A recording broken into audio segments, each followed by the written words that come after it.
Hey guys, welcome back to Reviews and How-Tos. I'm Tyler. Today we're checking out this garbage disposal cleaner, and Active did send this to us for us to check out. Now, I've been using this for about a month. I've already used 2 pouches of this. That's how much you're supposed to use per month. So pretty much like once every 2 weeks or so. Basically, this is a 1-year supply. Comes with 24 in there, 2 every month, times 12, 24.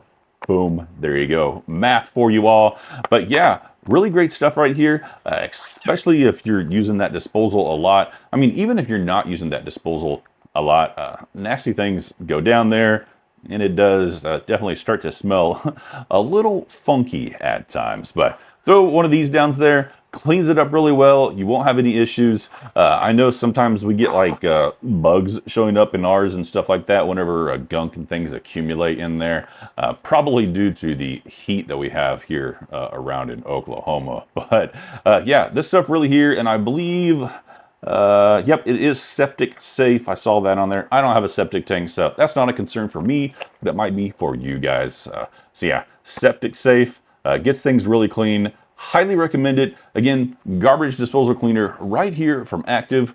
Go ahead and check it out.